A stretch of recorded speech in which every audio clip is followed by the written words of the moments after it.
Perez. Welcome to holding Community auditions. Theater Showcase.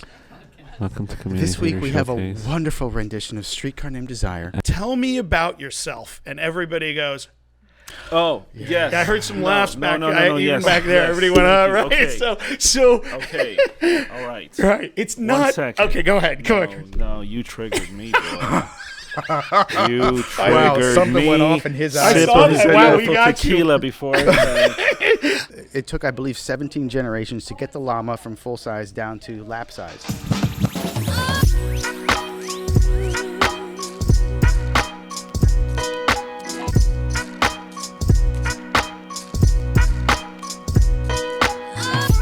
I think we're rolling. I think we're hot.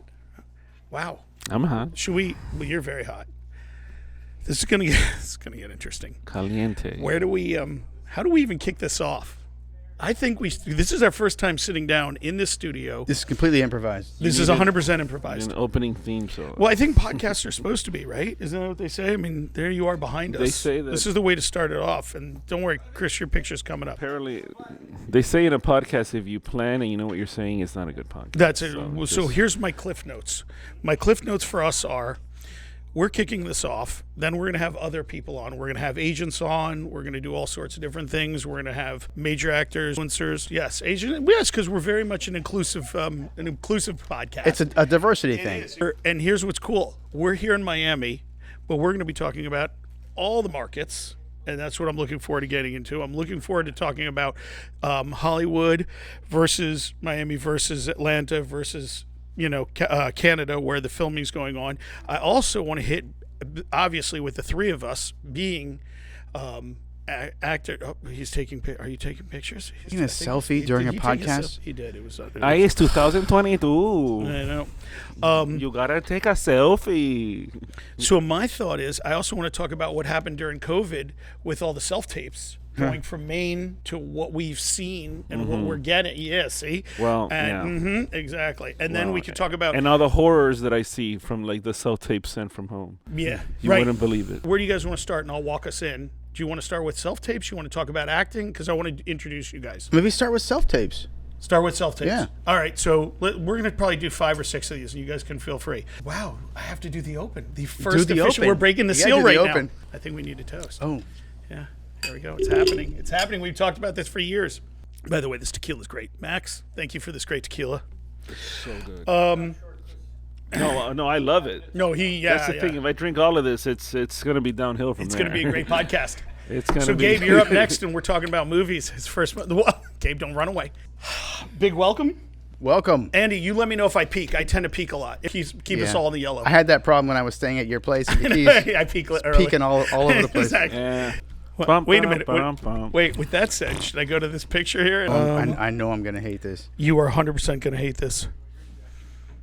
That's Oh, good God. That was when it was raining. There we go. Oh, good God. That's it. I think that's how we should start the introduction to this thing. Or wait, where's Chris? Or werewolf There. Jade. How about that? Yeah, Jade looked weird in Jade that looked one. like a werewolf. Scary. Yeah, we just have That's nice. go. I there like it that is. one. That one? Yeah, and you're kind of looking at yourself. Yeah. Exactly. That's actually a picture of my mother. A lot of people don't know that. Yeah, Cuban women, very hairy. You have the same Very- hair. Yeah. Very hairy women. They grow very good goatees. It's incredible. Attractive, though. Yeah, nice mustache, I was going to say. Well, here we are. Welcome to the podcast. We have to come up with a name. Andy and I had a great name a few days ago when we were leaving the studio, and we can't remember it. So, and I wasn't even drinking. I think we were just exhausted building out this set. Neither But one of you can remember it. No, Andy can right? remember No, it. which is really impressive. It must have been awesome. I think I've must have broken been Andy. so That kind of good. lets me know that I've broken Andy in less than a year. Yeah. He's a shell of a man Less that than he a showed year. up. Dude, Yeah. you didn't last long at all. No, I know. He's, know, he's yeah. He didn't shell break of a- me till it was like 2 or 3 We're not- years. that's a Yeah. different And I see him peeking. So with Me? that- Am I peeking? Is that what you're talking about? Oh. No, Andy. well, no, Oh, make sure we Andy's zoom in speaking. tight so we don't see Because he that. broke him. Welcome to the Acting Podcast. We are calling this one the Acting Podcast. We're going to come up with a good name. Working But- title. Working title. It's a working title. just like a lot of movies. That's a good title. Exactly. Working title. Working Maybe title. working title. The Working Title Podcast. The Working Title Podcast. Love that. There it Love is. that. The Love name. We it. just named it. All right. All right, everybody. Welcome to the Working Title Effing you. Podcast. These guys are dear friends of mine. I think I didn't really spill that awesome rum. And it's a podcast. We're allowed to do anything we want, right? That's what they told me. No rules, Is that right? true? No rules. That I have two incredible gentlemen with me. I'm going to start to my left. And I am here with Mr. Todd Bruno, who is currently an acting teacher at the New York Film Academy here in Miami. Is that correct? I am. Yes. And has had many, many different positions teaching acting. Yes, You say- acting positions. Acting positions. Okay, just want to make sure we're getting that organized. And I'm also here with Mr. Chris Perez from Universal Casting, who is an amazing acting teacher and has, And- I can't even count the years experience both of you have had. So I want to kind of kick this one off and talk about, obviously, people who are watching, I'm hoping what you're going to get out of this is, as we said, the Working Title Podcast, meaning what's going on behind the scenes in the movie industry, behind self-tapes, but behind the A-list actors to actors who are just starting, a place where people can go and find credible, quasi-credible, credible information about what's happening in our industry from LA to Miami to New York to internationally. So with that said, why don't I throw the first question out on the table here, no pun intended, and that is self-tapes and what we've seen, or let's say auditioning and self-tapes now post-pandemic. After we've seen what the pandemic did, brought us all inside, started taping, and you guys have been you coach hundreds and hundreds of people, and we've had many experiences coaching and doing and self-tapes and this. So I'd love your thoughts on what you've seen or what you're seeing. Well, I'll say self-tapes before the pandemic were becoming more popular.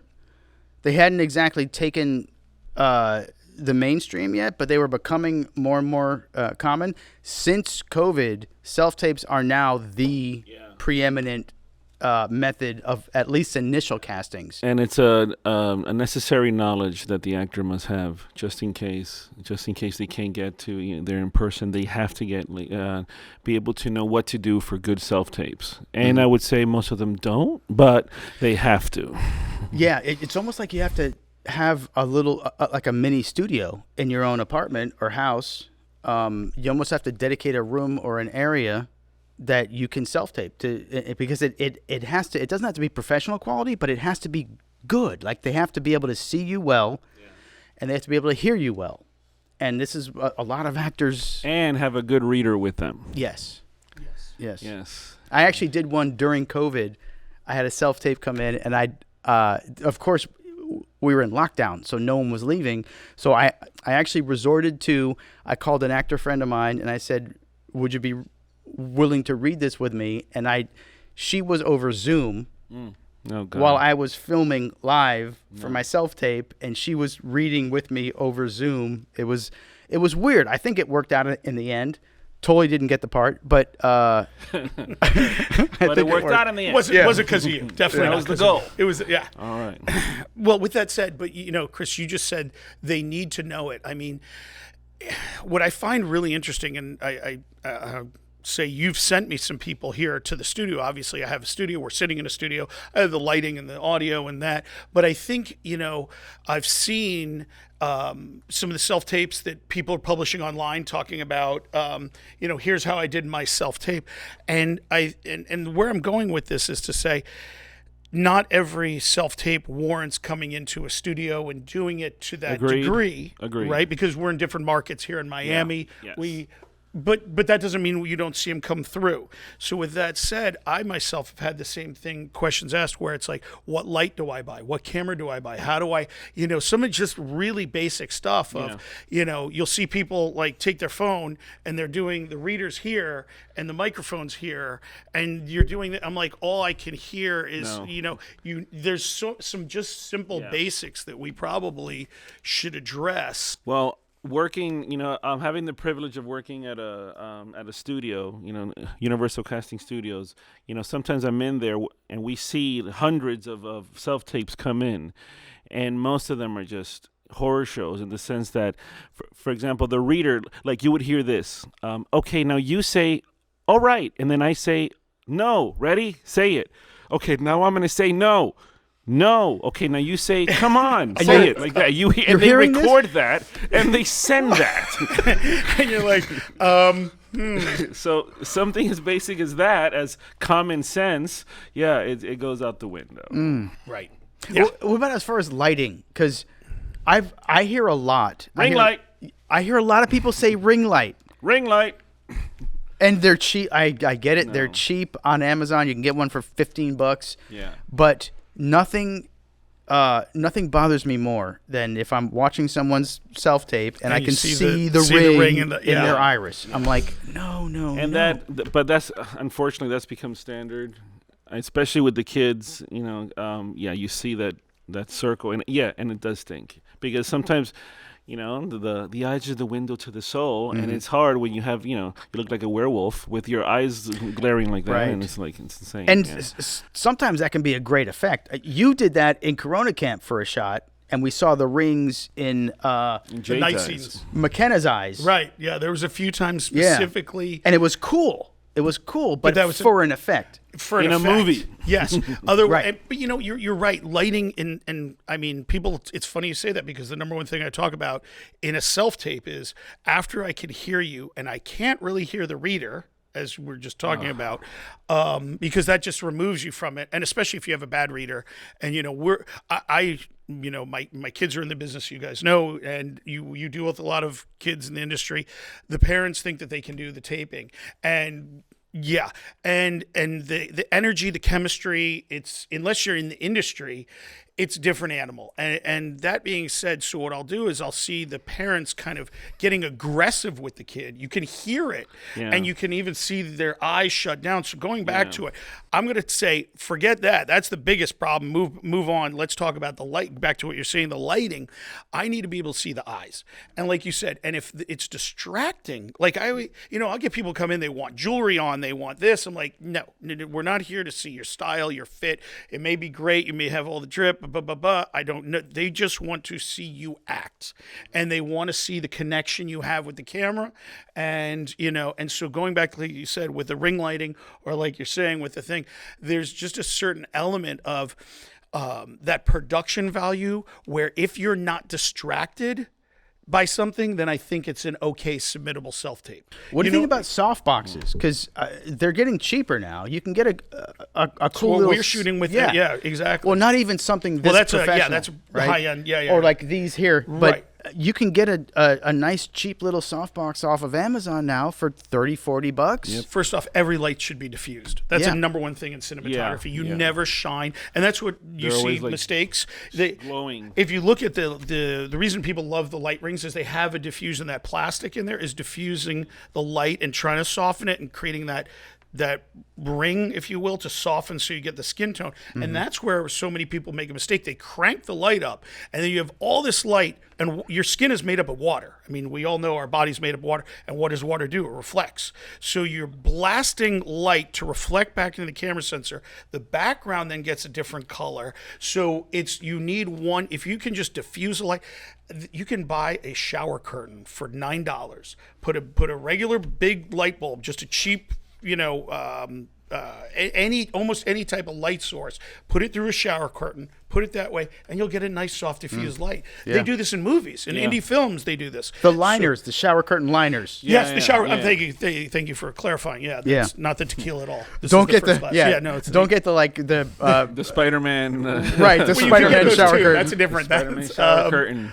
Right, and then here's one I'll bring up with you. And during pandemic, I've heard from some credible people who said that a few people came into me, and this has happened more than once, said, "Oh, here's the character, and then you should slate as the character." Can we dispel that myth right now? Chris, that you okay, no. So I want to hear Chris's. Okay. I have been in that studio with some producers from LA and so forth when they've told me the slate is to see you. Is to see you. Number one, to see if you're an a-hole, to see if you can talk, to see if you're professional friendly in your slate. Because if you're crapping your pants while doing the slate, that's what you're going to be like on set. Yeah, exactly. That's what you have to deal with. That's who I'm hiring. If you nail the audition, okay, they can trust that you're going to deliver on set. And time is money, and there's 30 people there, and blah, blah, blah. So yeah, the slate has to be you, professional friendly, and then we see your talent. But I've been there when the slate is so bad, the producer goes, next. Right. So, but what do you do? Because I've heard casting directors, in fact, one of the biggest casting directors in the Southeast has said, jazz hands, slate in character. And by the way, I don't shake hands, but I've heard casting directors say slate in character. Fine. Then when are they going to see you? Right. I agree 100%. I think this is your chance to show them what you are like. Right. Okay, so your range. Let's say your character is, a psycho that kills people and talks like this. What are you going to say? Hi, my name is Chris Perez. Yeah. That's not weird at all. Apparently, Edward Norton did that for. Oh wow. Fear. What was that? What was that movie? Primal Fear. Primal Fear. Apparently, wow. Edward Norton walked into the room in character. Interesting. Slated in character. Did the entire. Didn't leave the character until he walked out of the room. So now everyone's like, "Oh yeah, you have to slate in character." Okay, if you're as talented as Edward Norton, then I guess give it a shot. Or maybe they'll think you're like that, and they don't want to work with you. Yeah, exactly. So it's a risk, right? I guess. Yeah. Right. I just, be on the other side of it. Wait, I think I'm just randomly putting pictures. I love it. Of a shameless plug for our movie Corona Camp, which you're Corona both in. Camp, yes. You guys did me a favor, and yes, major favor. But that's imagine slating in that character. Yeah, here's a perfect example. Yeah. Todd, who's been in countless movies that you can see on TV. And movies you can see on TV. Yeah, you like that? Yes. TV. Listen, everybody. Oh, sorry. Can he hear me? Okay. No. Anyway. No, but the truth is, you always play a bad guy, or you play a crazy guy, or something. Here, you play, a spiritual leader, and we'll just leave it at that. Spiritual Zen man. So how do you even know? A cult leader. Yeah. Sometimes you'll be lucky, and you'll get the side, and it'll tell you what your character is. But it's so subjective. And like you guys said, if I'm casting for a movie, I want to know like you said, I want to know their personality. I'm good. My next scene is you acting. I don't need to see you acting twice as yourself trying to be. No, I want you. It's a chance for you to show your range and be like, hey, here's who I am. So I'm glad we can all kind of agree on that. Actually, I think we all agree on that. We do. All right. So with that said, moving on to the next one, tell me what you guys feelings of where actors are really falling down on doing self-tape submissions to submit. Right? Yes. The pros and cons. Obviously, you're at home, you're comfortable, but that also comes with it. It's a double-edged sword. So I love your. All right. Well, for me, again, it's the reader. Because let's say this, they get the lighting right and the this and the that, and they have a long dramatic scene or a funny scene. If you don't have a good reader, I've seen, especially certain people in this market down here, where if they don't like the reader, it doesn't matter what you're doing. They're not going to submit it. They're not going to help you out. So it's really hard. You can't always get a good reader though. Like I've had my parents read sometimes, and I feel like you have to be able to overcome that. Yeah. You know what I mean? Like you have to be able to insert, like use your imagination. And yeah, it's my mom saying this line, and she's going to be horrible. But in my mind, what I'm hearing is how that other character is actually going to say it. Right. And I'm reacting to that. True. But for example, there was an example of a student of mine named Florencia. I'm calling you out. She did such a great, beautiful audition piece, but her mom, wasn't a good reader, and a very, very upper echelon, person in the market said, no, I'm not going to even push it Because of the reader? Because of the reader. That's harsh. And I'm not going to mention They her found it name. too distracting. That is so harsh, though. How can you blame the actor And for that? Florencia, yeah. I mean, she called me crying. Wow, that's harsh. See, and that's why that's harsh. That's Right. why I've been saying for years now, auditions are a terrible way to cast a project. It's a terrible way That's very interesting. Talk about that, yes. because Tell me. the game is stacked against the actor. Like, Right. there's so much we have to overcome aside from what you mentioned a couple minutes ago about you only get 3 pages of the script, and they expect you to be at performance level. Or And- better. Yeah, or better, and know the entire Yeah, backstory. know everything. When yeah. they only send you 3 pages. Or how about the ones where you get 3 lines? Yeah. Or one. And you have to tell you have to give your a performance level Right. in 3 lines. Right? Like that's the And I blame actors the have to- casting directors for that. As somebody, because you have somebody who's, I'll call myself somebody who's the director. You know what you want. Then it goes down to your AD, somebody, and then it finally gets sent to the casting director. Casting director finds a casting. They call up Universal Casting, and they say, hey. And then Chris now gets this. I've got a 200-page script, and he's got a page and a half, and he's like, oh, this is what they want. It's that game of telephone. By the time I've whispered, Yes. you don't even know I don't even know what I So want sometimes. who actually chooses the sides? Is it the casting director or is it someone from the production? So we recently did a thing for a show called Paper Empire, and the director came in and he saw the sides that we sent out to lots of actors, and he flipped. Really? Because he's like, this is crap. 6 pages where the guy just talks one time. Fire this guy, whatever. So Yeah. I thought it was straightly from the director, and not necessarily. It's not. No, it's supposed to be. No. It's a lot of the times it's like you and I've been on set. We've all been set together, and it gets lost in translation, right? It gets pushed down, and you, like you said, you need somebody one line, and here's this actor who's literally doing 3 or 4 tapes. I actually just had this. It's funny because we're talking about just a few days ago. I had this happen. I did this because it's my daughter, and who's an actor as well, and she was up for this. She's up for this part along with another a male counterpart, and we drove up an hour plus, filmed because the director over in Europe said, I want to see a chemistry read. Like, you haven't really even seen them read. We wound up filming. Here I am. I'm like, okay, well, let's film the scene. So we filmed the scene, the scene, call it. And the irony of the whole thing is, going back to, like you guys said, we got no backstory on it.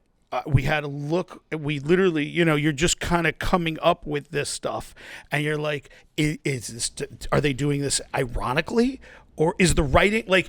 I'm going to say it. Is the writing that bad, or is it an is it a kind of a sarcasm? gag? Is it sarcasm? And you kind of don't know. So as a director, as a director, the most important thing to me on set is my talent. The story. I've already got the story, right? I mean, the story's there. Now it's my job to massage it and pull it out of people and get the acting. And that's what a director's real responsibility is. So then how much does it fall on the director to know exactly what they're looking for, that maybe you give exactly what they're looking for, or maybe not, but he sees something in that already? Well, that's what I'm constantly telling people, Right. is that when you're given 3 pages from a script and you have to shoot a self-tape, Make choices. make a choice. Make Even if choices. it's the wrong one, make a choice. Make bold bold choices. choices. Make bold choices. Because then, yes. at least then the director sees you can act. Yes. Right? Maybe you made the wrong choice, but the director's going to know Yeah. that it's that because you took a risk. right, you took a risk, and that you made the wrong choice because you didn't have the information you needed. Yes. Right? Instead of someone who, and I see actors do this all the time, where they just play the middle of the road. They're afraid to make one choice or the other, Yeah. so they play the middle of the road, and that's where you get run over, and it comes off as they're bland. They can't really act. Yeah. Yeah. Even if it's the wrong choice, make a choice. I'm going to throw something in. That is as something well. I preach to my kids as well, like big time. Yes. Yeah. Well, obviously we all know the biz. So I'm going to say something too that drives me as insane is I'll get a tape, somebody will send it to me and say, "Oh, here's my self-tape," and wait till you watch it. And I'm thinking to myself, that ever famous, when you're watching Wait for It.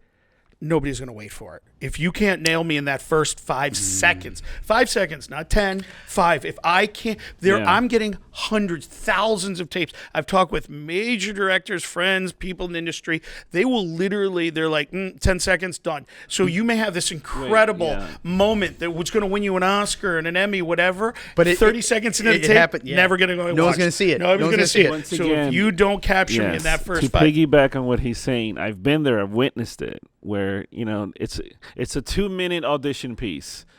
They're not going to watch more than 30 seconds if you don't grab them. Yeah. If you don't grab. And that's what I'm constantly telling people is your first moment is the most important moment. Yes. Well, and okay, someone listening at home might get mad that they do that. They have like 500 people to see in 3 hours. Oh. They don't have time to submissions. You understand? They gotta go. They gotta go. There's a reason why they do it. So, and that's why sometimes they'll skip forward during the slate. Yeah. If they're not interested during the slate, Yep. No, I've seen it. Next, just click forward. Right. Just watch the next person. And if you supposing you have a good slate and they actually start to watch your self-tape, you need to grab them in that first moment. The first moment is the most important. If you don't grab them there, then you have to get them back. Yeah. And they're not going to wait around 10 seconds, and that's it. Well, what you and I used to do, and is we'd actually, and I remember this, if you'd walk into a scene and somebody would be, hypothetically, it would be me saying something like, I'd be having a conversation, oh, that's a great watch, Chris, or something like that. I would start my acting prior, so it's like a ball moving. I'd be like, Chris, you have a great day, but by the way, I like your watch. Now you're art, and you cut out that beginning and you're already in motion. And I've done that with some actors, and I've showed them, like, here's a difference with me just starting, hey, I like your watch, versus building a little bit of a moment before, and then the balls, and then you cut it, and you can literally see the difference of how it just, it glues. Anyway, okay, I think have we beaten this horse? That I do preach moment before big time. Yes. Well, because that's the thing, and I'm telling people this all the time too, is that no matter what scene you're performing, it's not the beginning of the story. Exactly. Yeah. Something happened before the scene starts. Like no one's story starts where your scene starts, right? Something just happened that has led you to where you are right now. Yeah. So you're entering the scene. And we need to see that. We need to feel that. As soon as we see you, you need to bring that backstory already. Exactly. You need to be full. That first moment needs to be full of something that just happened. Am I allowed to say what are we here to do? But anyway, no, that's a whole other episode. That's my line. That's a half an. I know that's why I stole it from. What are you seeing today, as far as actors beginning? Zoom, Skype. You're running person classes. Yeah. So I work with a lot of kids more than anything else, and I see most. They're either a phenom where they come ready out of the womb, or it takes a long time for them to finally break out of their shell, and longer than when I was a kid for some reason. Really? I don't know why. Interesting. Know why. Okay. Now, it doesn't mean that when I mean break out of their shell, to be vulnerable on camera, it takes forever. Now, they go there doing their TikTok dances thinking they're actors. Okay? That's not what I'm talking about. They're unapologetically fearless about that.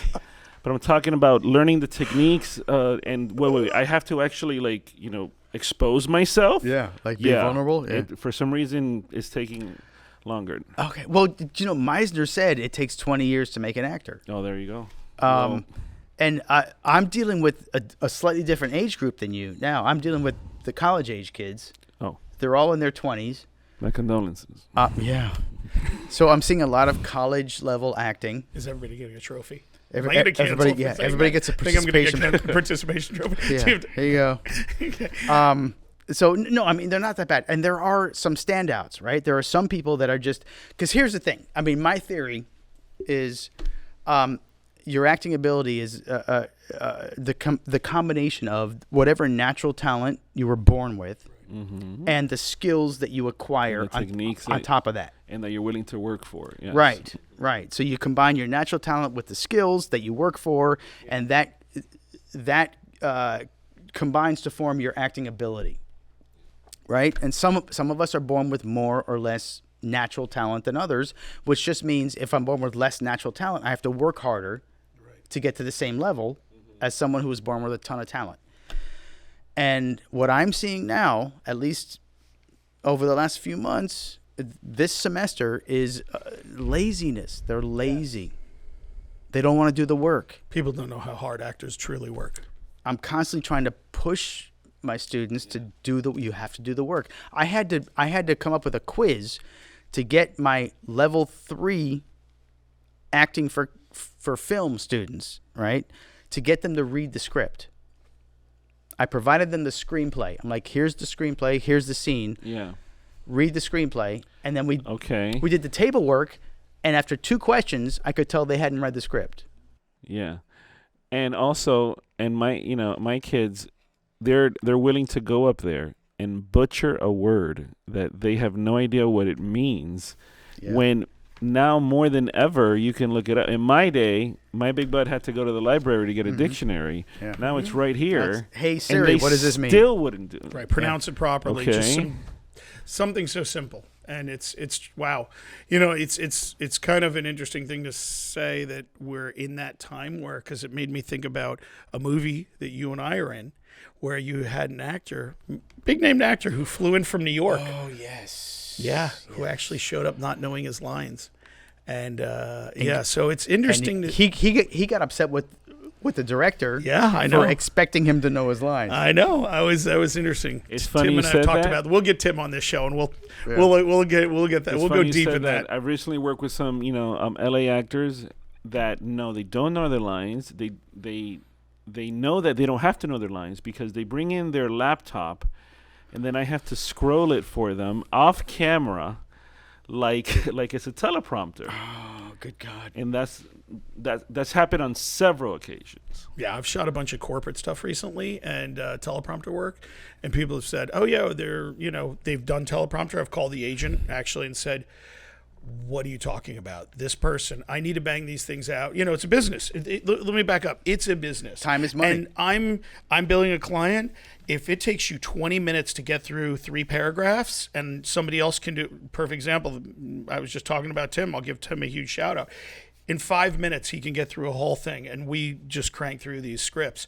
And so I hired Tim recently, and I'm still hiring him again. And so the reason I mention that is when you picture yourself on a big budget production, there's hundreds of people. Multiply that times the hourly rate, and you show up, and you're at that moment. It's a lot of pressure on you as an actor. If you don't know what you're doing and you can't deliver, as a director, I'm going to give you some room. We're going to make you feel good. We're even going to lie to you and say that was great, because we do not want to yell at you and say you're screwing up because we know you're going to shut down. Mm-hmm. But the reality, what's going through the back of our heads is, how did you even get here? Mm-hmm. Why are you in front of me right now? And I think we see a little crossroads with that right there, because kids today, or oh God, I'm sounding like my mother, but they're like, what's wrong with the kids today? Okay, they don't understand that it's a business, and a director doesn't necessarily have to do what Victor just said. Mm-hmm. Okay, you have to know it. You have to come into work prepared. Right. And the thing is, once you're on set, the director probably will do that because you're already there, and they have to make the day. Yeah. Right. Yeah. But this is another thing. I'm losing the light, they're losing the sun, they're losing this. They don't have time for that. And I'm constantly telling my people this is once you book a gig and you're on set, your goal is to book the next gig, and you want to make everyone on set want to work with you again. I get the vast majority of my work now is from word of mouth. Absolutely. People, I know directors you've worked with and they love you. Do not rely on your agent to be constantly hooking you up with new people, like people you've worked with before. If they want to work with you again, you'll start getting phone calls just offering you roles. Yes. And that's the best position to be in. But you need to conduct yourself on set in a way that's going to foster that. Yep. And I think that actually that can almost put a bow on this whole thing, because if you think about what you just said and how we talked about audition, when you're doing your self-tape and then you're in character versus not character, I want to know who you are when you do your slate. Remember? Yeah. I don't want to see what's he going to be like on because set? If I see you're a psycho or whatever, or a problem person, in your slate, if you're coming across like that, that's going to really weigh on our selection for the next project. If you're an unprofessional, nervous Nelly, if you're an unprofessional, nervous Nelly in your slate, you're going to be an unprofessional, nervous Nelly on set. Yes. Which means more takes and more takes, which means you're wasting time. And high time maintenance is money. And I know actors who are super good. I know actors that are extremely talented, but they can't get hired now because every director that works with them, they're so hard to handle that you don't want to work with it. They're willing to take someone who's not as good, but will still do justice to the part and is a breeze to work with. And you get and it's so true. And I'll close out one last thought, because you and I, it brought me back to a movie, and I can't believe I'm blanking Paul's name, who came into my old studio. We were doing a casting for a movie. Paul Tay? And no. And he came in a character, and you and I looked at each other like, why? He was auditioning for us. Yes, and that movie that shall have no name. That name, yes, that's Alan Smitty project. Yes. And he blew our doors off, Chris. And the British actor. Classically trained, and really we didn't good. do it, and Jamaican, and came from like we had no idea. We had no idea, and he came in just like and because he had that moment of, hey, how you guys doing? And he goes, give me just a minute, and boom, next thing you know, he was right in person, and Todd and I looked at it and said, done, you got the part. It was not even yeah.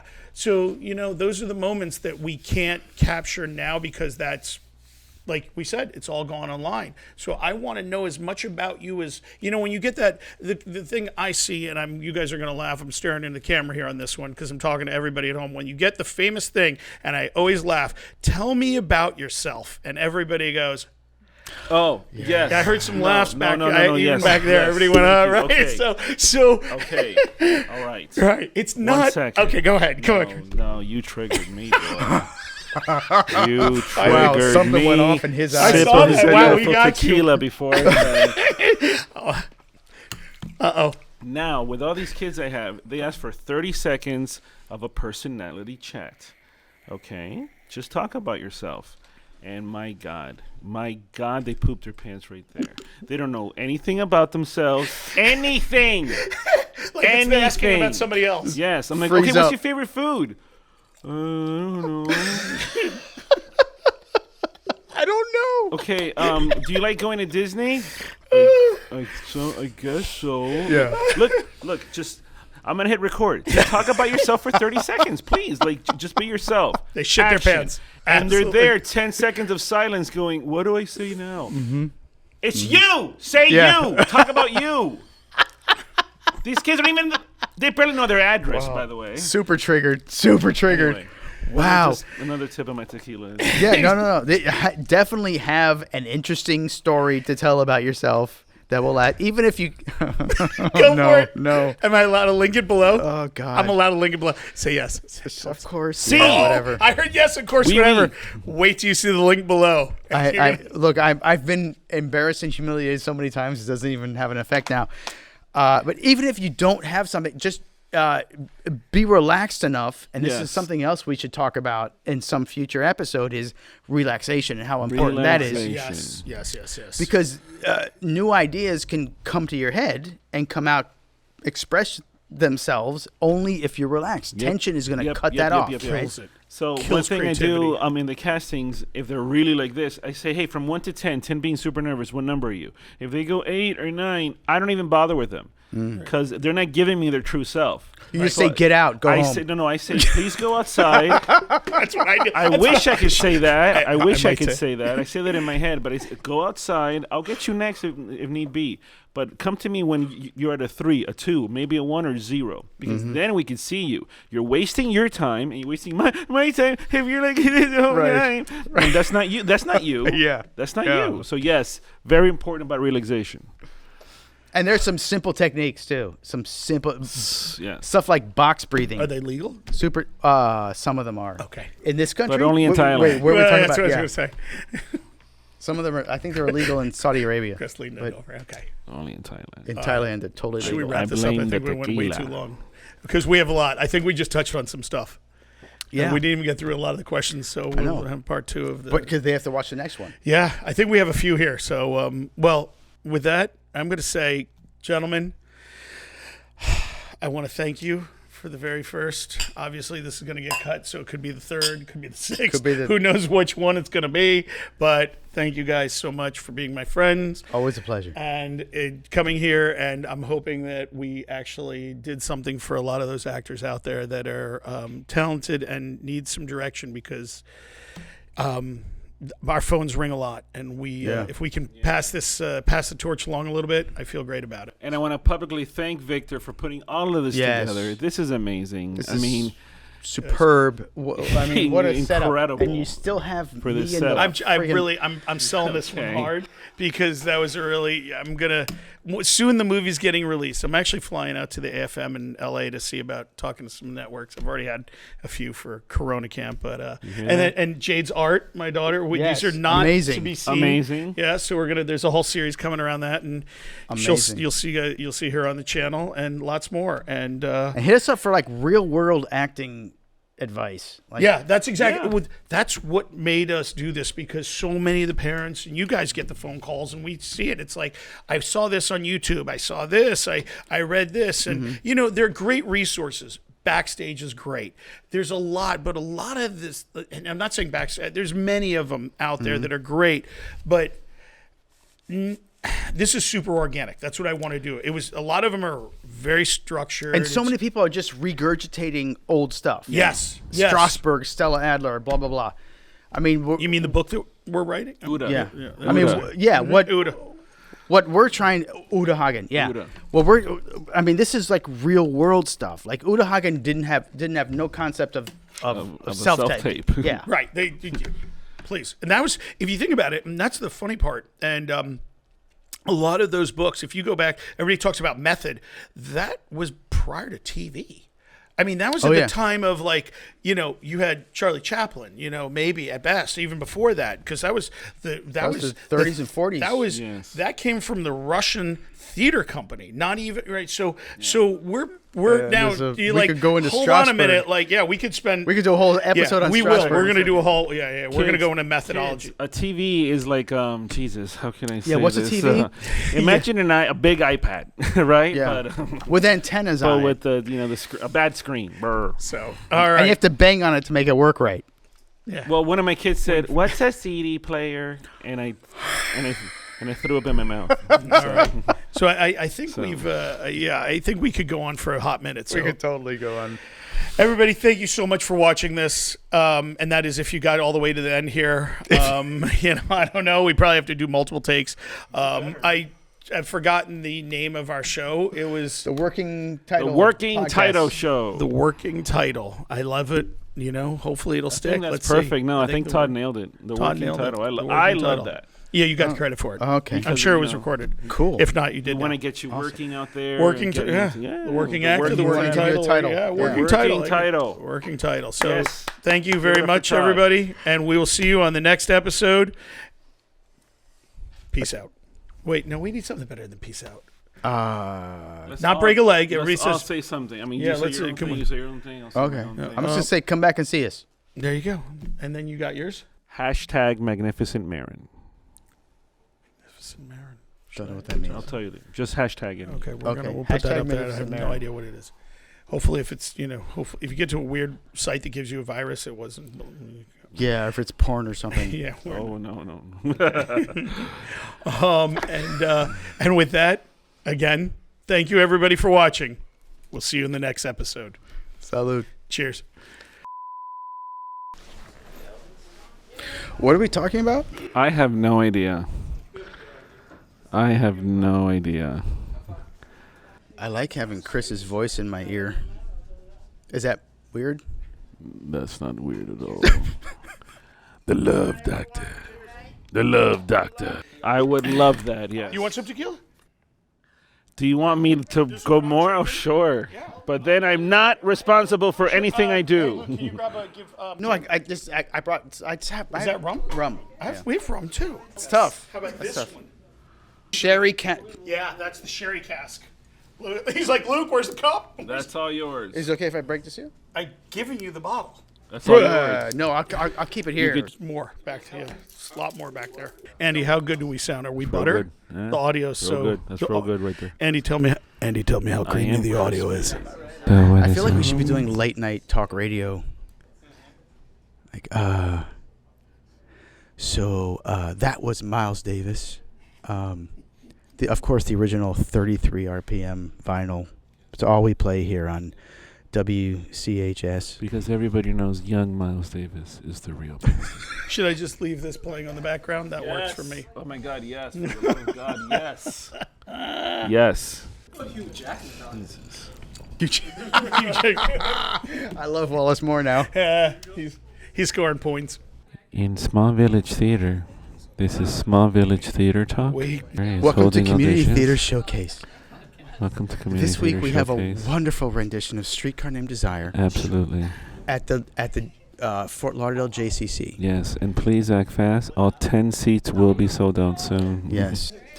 I'm also happy to announce that all of the wine served during the performance has been verified to be kosher. Are they still doing those lap llamas? Are they growing those in Peru? Are they the lap? Because they with the mitten. I remember. I don't know how they ever do it that. Well, it was an extensive breeding process. It took, I believe, 17 generations to get the llama from full size down to lap size. And that's how they do it. That's the magic. It did hurt the fur industry though, because you know, Margot got the full amount of wool from the lap llama as you would from a regular sized llama.